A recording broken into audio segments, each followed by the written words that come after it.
Hey y'all, I have a lot of information that I'd like to bring to y'all today. Today is Wednesday, May 13th, and I'm hoping it will all fit in one video, but if not, I will put out multiple videos.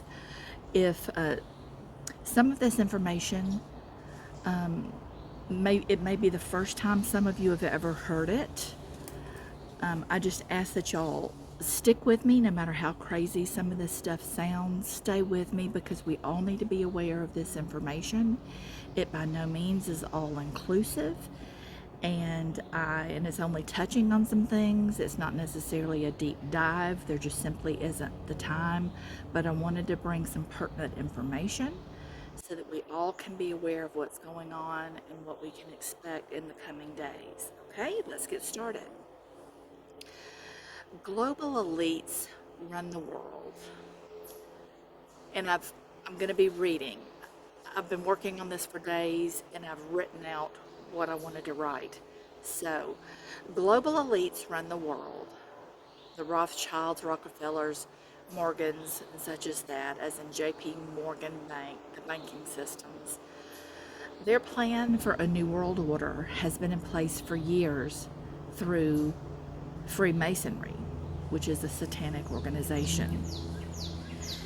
It's clearly noted on our paper money and clearly written in several languages on the Georgia Guidestones, which, recently, within the past few years, couple years or so, was actually blown up and destroyed by somebody.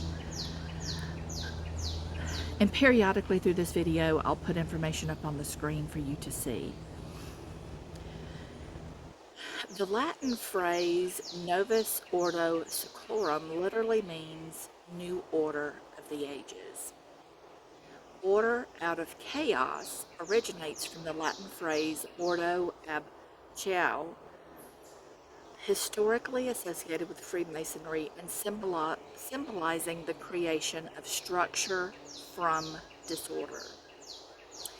In 2005, there was a video of a man that was discussing the elite's future global plans, which included depopulation by a bioweapon. And I will post that video if I can still find it, for you all to view it yourself, because there was a lot of information in it. So, and this was information that was received from a meeting of these elites that they were discussing what they were going to be doing. The video isn't the meeting, but it's someone telling of what they discussed in the meeting, just to clarify. Okay, on the subject of depopulation and their plan, pandemics. In October 18th, 2019, Bill and Melinda Gates Foundation hosted Event 201, a high-level pandemic exercise along with Johns Hopkins Center and the World Economic Forum. March 11, 2020, 5 to 6 months later, COVID-19 was declared a pandemic by the World Health Organization. Note, jabs for this virus were already in the works prior to the virus outbreak. Dr. Fauci and the Gates were involved and stood to benefit financially from its use. It became largely mandatory worldwide, and many died from its DNA-altering ability or suffered from debilitating neurological injuries. May 11, 2026 was the expiration date of the statute of limitations for the crimes Dr. Fauci committed against humanity. And I believe they're still having some kind of court hearings or congressional hearings about this situation. So just wanted to bring that to your attention for those who are not aware. Jumping ahead from when we had COVID in 2020 to December of last year, 2025, the World Health Organization coordinated a major regional pandemic simulation exercise called IHR Exercise Crystal. The exercise was explicitly framed as getting ready for the next pandemic. It simulated the emergence of novel respiratory illness with the potential for international spread. May 4th, 2026 hantavirus outbreak on MV Hondias cruise ship officially recognized by WHO after multiple cases and deaths reported. And that was about 5 months after that most recent simulated exercise. So there's a pattern here. And that's something that J.D. Farag brought to my attention anyway. Okay, when human-to-human spread can occur with a hantavirus. While most hantavirus strains do not spread between people, the Andes virus, found in South America, is the only known hantavirus strain with documented human-to-human transmission. And I actually saw today where they're saying that they believe that it's mutated, even more so to where it's even more contagious. In modern Hebrew, Hanta, H-A-N-T-A, pronounced Kanta, is a colloquial term used to describe something that is false, deceptive, or trivial, essentially calling it a hoax or nonsense. Not that it's not a real virus, but anyway, it's deceptive in their plans and what they put forth. Okay, May 7, 2026, norovirus outbreak reported on Caribbean Prince cruise ship. Again, that was 5 months after their exercise. I haven't heard any more about that. I haven't looked it up. It's common to have these viruses on ships, but again, could they do some mutations on this type of virus to where it become extremely contagious and go worldwide? It could. All of these are things we just need to keep our eyes on and be aware of. Okay, May 10th, 2026, French and American nationals are now testing positive for hantavirus after returning home. Ants trying to take over my computer. May 11, 2026, 2 have been transported to Emory University Hospital's Serious Communicable Disease Unit in Atlanta for evaluation and care. May 12th, 2026, French national in critical condition. And yesterday, May 12th, more hantavirus cases are expected, WHO chief says. And WHO is World Health Organization. Okay, pestilence. March 2026, I saw some videos regarding boxes of ticks found on Midwest farms. Genetically modified. Are they genetically modified to transmit this disease? I know Bill Gates does a lot of lab testing and modification with insects and things for different reasons. Alpha-gal syndrome is a type of food allergy. It can happen after a tick bite. The allergy is to red meat and other products that come from mammals. So this particular tick, once it bites you, you cannot eat red meat or any like dairy products and stuff like that that come from the animal. Milk, that kind of thing. It'll make you sick. Okay, now back in 2018, Bill Gates invested in Beyond Meat, which is fake meat, including recently developed lab-grown steak products. And for those of y'all not heard, you know they can 3D print meat. Oh, Lord help us. Okay, and as of 2025-2026, the company is not doing well, Beyond Meat, as it faces bankruptcy and stocks are nosediving. So is he creating this virus to make people allergic to real meat, and then they'll have to turn to his fake meat is the question I'm presenting. Okay, artificial intelligence. Artificial intelligence refers to the development of computer systems capable of performing tasks that typically require human intelligence, such as reasoning, learning, decision-making, and perception. AI encompasses a wide range of technologies, including machine learning, deep learning, and natural language processing. I looked up Elon Musk's company. It's XAI. Understand the universe. XAI is an AI company building Grok, which is a AI chat system, says our mission is to advance scientific discovery and understand the universe. Okay, now I looked up on his website. It says Grok is your truth-seeking AI companion for unfiltered answers with advanced capabilities in reasoning, coding, and visual processing. AI is reshaping the labor market with significant displacement in routine, administrative, and entry-level white-collar roles while creating high-skill opportunities in AI, data science, and technical fields. The transition is uneven, and reskilling, policy support, and workforce planning are critical to ensure workers can adapt to the evolving job landscape. Okay. And the reason I mention this is people are losing their jobs, like it says significant displacement.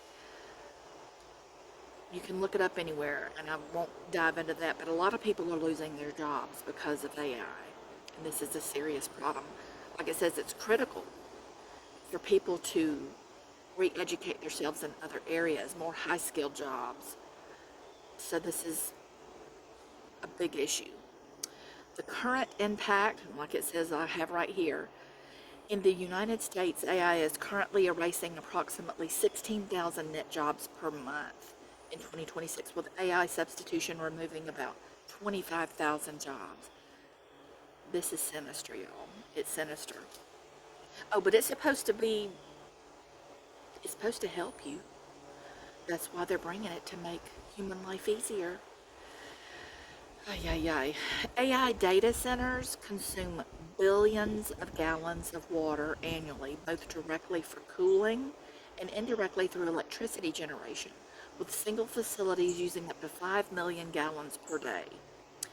They generate an increase of 15 degrees Fahrenheit throughout a 6-mile radius, which is causing big problems.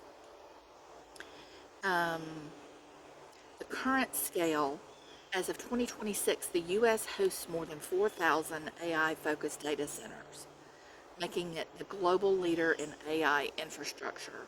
Some sources estimate the total number of data centers, including AI and general purpose facilities, at roughly 5,400, which is more than all other major countries combined. Georgia is included in that list as being the facilities that are concentrated in key regions. I would recommend the Real BP Earthwatch for more information on that and other subjects. He does deep dives into that kind of stuff. He is a Christian, but I will just state that he does not believe in the pre-tribulation rapture. I just want to put that out there. Some of the channels, if I recommend, just use discernment. I may not necessarily agree with every single thing they say, but they have valuable information and resources that will educate you in some of these really important subject matters. Okay, Neuralink brain chips. Neuralink brain chips are implantable devices that connect the human brain directly to computers. No, thank you. Enabling thought-based control of digital devices and potential restoration of motor and sensory functions. Neuralink is building brain-computer interfaces that will return autonomy to people with unmet medical needs. Our first product, and this is from their site, our first product, telepathy is what they're calling it. We all know what telepathy is, being able to speak to somebody with your mind.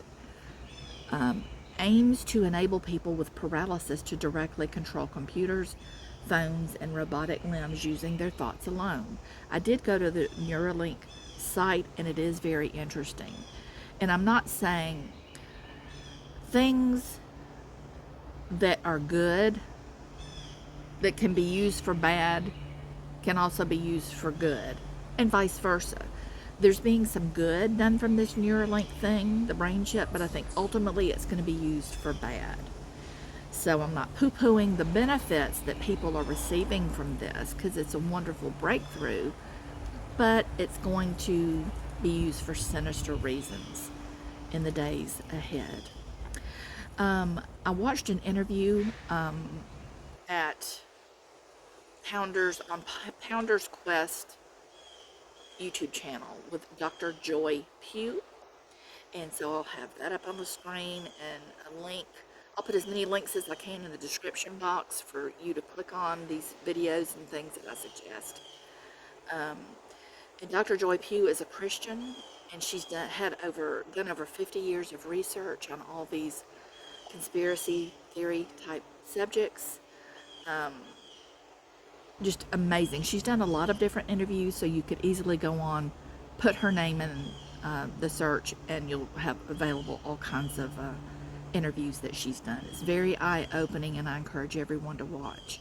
She's a very smart lady, very, very bright. Okay, let's get into 15-minute cities. You'll own nothing and be happy. Adrian Monk, and this is not Adrian Monk from the series Monk, if you know, you know, but Adrian Monk, the World Economic Forum's managing director, traced the phrase's mimetic origin to a 4chan post, the content of which he described as "Own Nothing, Be Happy, the New World Order 2030. That's their plan, y'all. New World Order. A 15-minute city is an urban planning model where all essential services and amenities are accessible within a 15-minute walk, like ride or public transit trip from residents' homes. Here's the benefits. Reduce traffic and population by minimizing car use, improve public health through increased walking and cycling, enhanced social interaction and community cohesion, and greater resilience to disruptions like pandemics by localizing essential services. Bless their hearts for trying to protect us from all those pandemics. How many pandemics in somebody's lifetime is there going to be that would warrant you living in a 15-minute city? Just saying. Several, apparently, that they're planning to implement and distribute. Okay, the war that we have going on with Iran, Israel, and USA, and of course other countries that are being pulled into it, which is all biblical. This war began February 28th this year, 2026. A 2-week ceasefire was agreed to on April 8th, and it's been extended to date, dependent upon a negotiated deal, which is a lot of hogwash. Information being posted on the mainstream media and through government social media accounts are largely inaccurate. It's likely a military strategy, trying to keep secret what their plans really are, what's really going on, and it could also be purposeful deceit to keep the masses ignorant of the severity of the situation. They want to keep everybody calm. They don't want people panicking and stuff about what's really going on and what their plan is. Everything's okay here. We're negotiating. We got a good deal going on. No, they don't. And again, Global Rapture Watchers has a real good watch on that. I recommend him. Okay, the Strait of Hormuz is closed to all commercial and military ships. It's heavily mined by Iranian forces in speedboats. They've put out hundreds and hundreds of mines that if anybody was to go through there, the ship would get blown up. So anybody saying that they've escorted or any ships have gone through there, it's a lie, because it's too dangerous to go through there. It would take months and months, possibly a year or more, to, they say, whether that's true or not, is to remove and to take care of the whole mined situation in the Strait of Hormuz. There are thousands of cargo ships stranded due to no food and supplies. Some of them have abandoned ship because they can't, they're just stranded because of the situation. Okay, we have oil, gas, fertilizer, and other shortages. Oil refineries, I hope y'all are going to be able to hear me. The neighbors are have yard work going on. Oil refineries worldwide have gone up in flames, including Texas and Louisiana here in the U.S. And since I typed this, Oklahoma and California, several in there have gone up as well. And this is worldwide. I mean, Global estimate. While precise global figures for 2026 are not yet compiled, reported incidents suggest that at least 20 to 30, we know it's more than that, major oil refineries have been damaged or destroyed in the first months of the year. And it's not a coincidence, y'all. These are definite attacks on these infrastructures,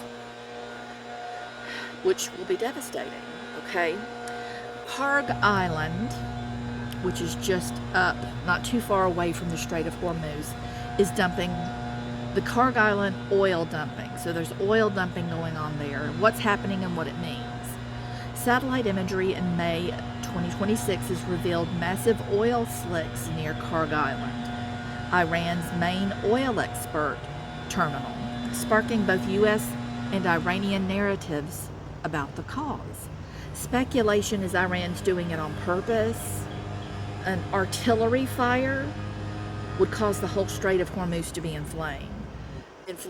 All the oil in there, any kind of spark, any kind of missiles and that kind of stuff, it would just be everything. All the ships would go up in flames if that happened. So it's not a leak, it's a deliberate dumping of the oil. Okay, risk. I know I'm seeing really jumpy. I'm outside and I got all these little bugs around me. Risk of explosion in the Strait of Hormuz with an oil slick. I just told y'all about that. That yes, there is a significant risk of explosion if an oil slick forms on the Strait of Hormuz, especially in the context of active military or conflict-related conditions. Okay. Gas prices have increased significantly and will continue to do so. Diesel fuel prices increasing as well will cause everything transported by trucks and trains to go up in cost or halt completely. Because it won't be worth some truckers, like private trucking companies, it won't be worth their while for what it'll cost them in gas to ship, to do loads, to ship their loads. Groceries, all other commodities in stores, shipping costs, you got Amazon, the Postal Service, all of that, all these delivery vehicles, all the prices are going to go up. It's going to be a trickle effect. Jet fuel prices increases are already causing flight cancellations, and Spirit Airlines shut down altogether on May 2nd, 2026. Cruise ships will also see a significant increase with a variety of fuels they use, including LNG, which is liquefied natural gas. Other countries are being directed to the Gulf of America to purchase oil from the United States since they cannot get it through the Strait of Hormuz. However, they're giving them our reserves at the current rate. We will have no gas supplies by July 4th, 2026, which is conveniently and coincidentally our 250th anniversary. And anyway, Independence Day too makes you wonder about some other things too. Anyway, we'll get to that. Okay, May 11th, 2026, federal gas tax. President Donald Trump has proposed suspending the federal gasoline tax to provide relief amid rising fuel prices, but the suspension would require congressional approval and has no fixed start date yet. Many other products we use come from the region closed off from the Strait of Hormuz, including industrial chemicals and minerals, which is used to manufacture electronics, chips used in phones and computers, etc. Fertilizers, which of course is necessary for farms to grow their crops. Farmers are cutting back on planting due to fertilizer shortages. A combination of war-related supply disruptions, soaring fuel prices, and record high fertilizer costs is forcing many farmers to reduce crop acreage. Let me get my hat on to kind of eliminate. There we go, that's better.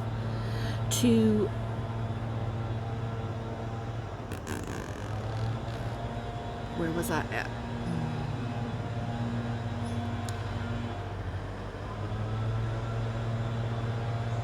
Okay, accommodation of war-related supply district. Already read that.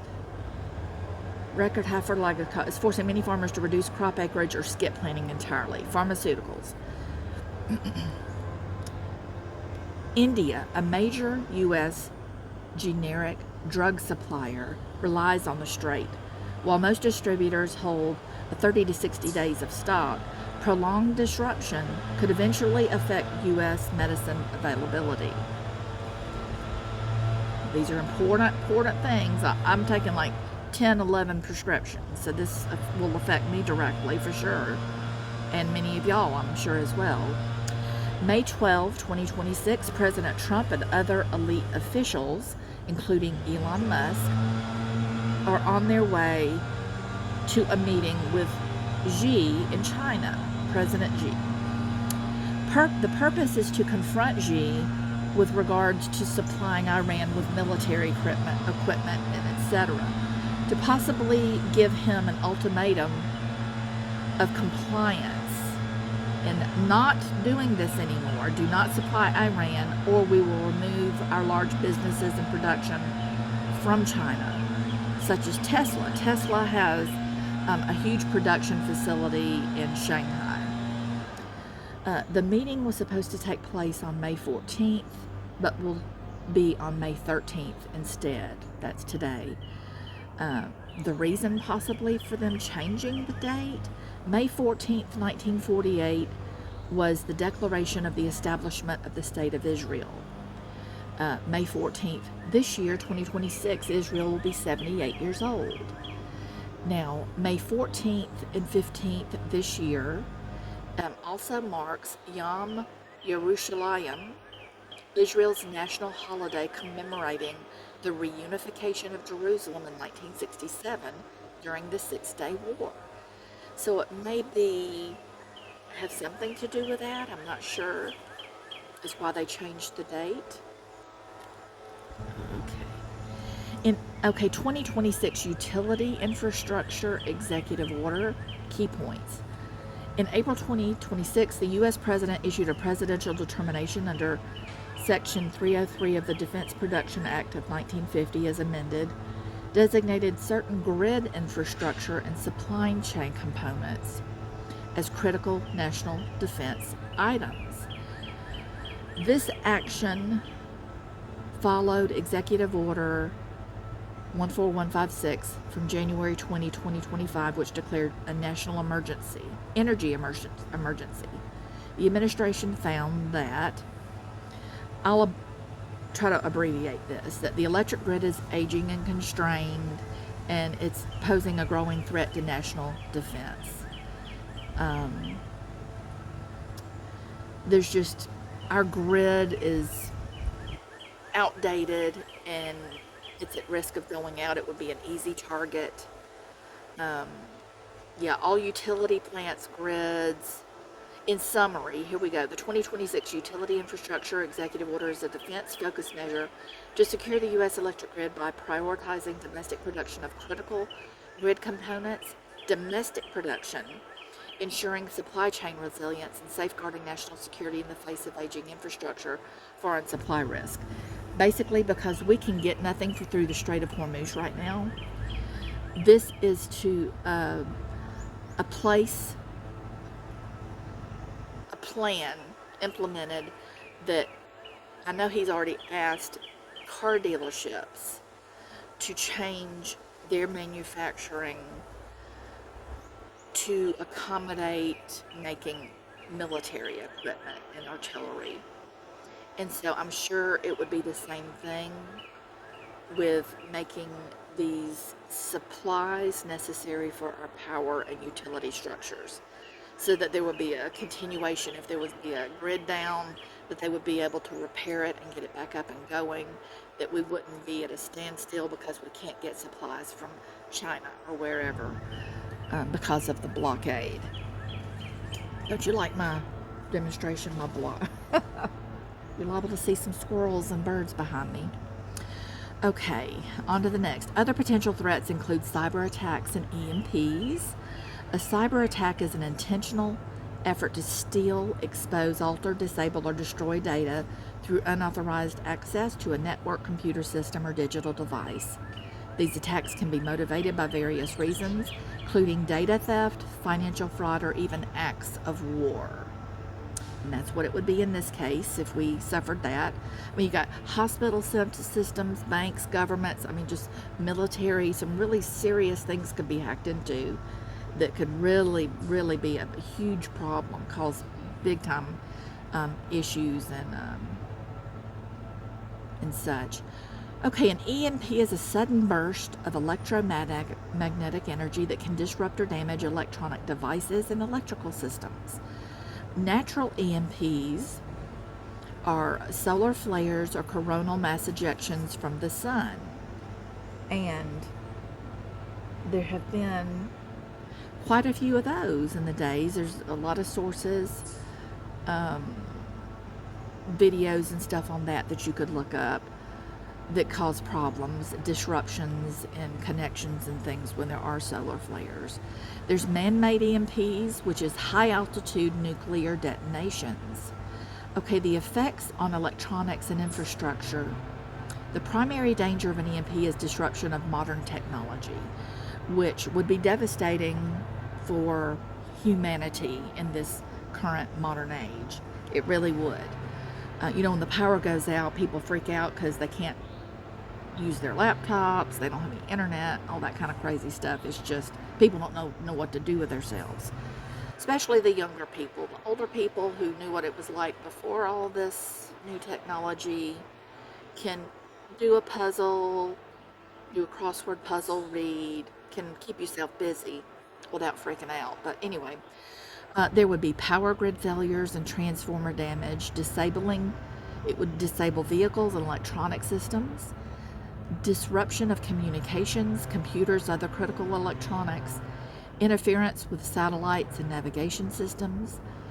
While EMPs generally do not directly harm humans, the indirect effects or infrastructure can significantly impact daily life, including water supply, transportation, and food distribution. That's right. No vehicles would work, so you wouldn't have, even if you could afford the gas, the vehicles wouldn't be able to operate. Water plants would not be able to process and filter and cleanse the water, so you wouldn't have any clean drinking water. It would just be devastating. Okay, drought and increased weather anomalies, increase of earthquakes, severe storms, tornadoes, hurricanes, floods, volcanoes, the whole kit and caboodle. Weather modification is an act of intentionally manipulating or altering the weather.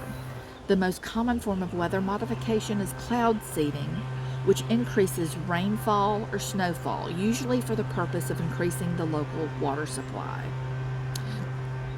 Weather modification can also have the goal of preventing damaging weather, such as hail or hurricanes, from occurring. Let me skip on down. It says weather modification in warfare has been banned by the United Nations under the Environmental Modification Convention. But even though they're saying it's been banned, and I know it's been deemed a conspiracy theory, they can modify the weather. They can cause flooding, they can cause these storms, they can orchestrate things to happen where they want them to happen and to manipulate.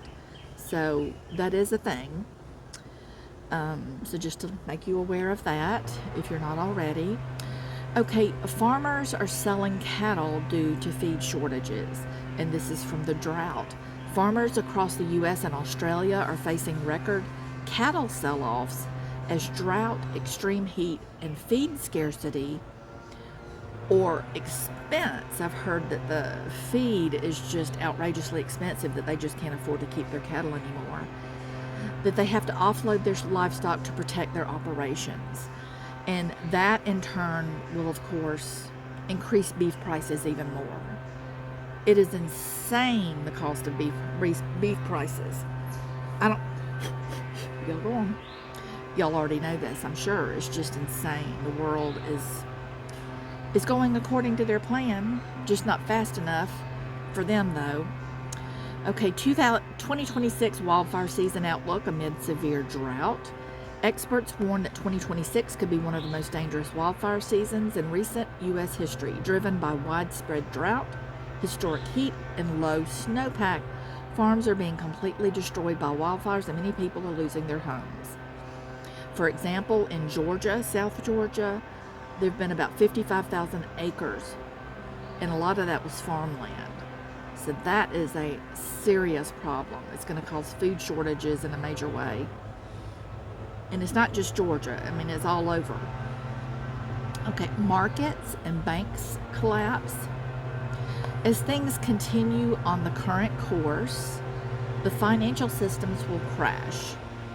The media is pushing the recession narrative as opposed to depression to keep the public from panicking. And we may not be quite to the point of a depression, but we're quickly approaching there. A recession is a period significantly reduced general economic activity that is marked especially by declines in employment and production, and that lasts more than a few months. A depression,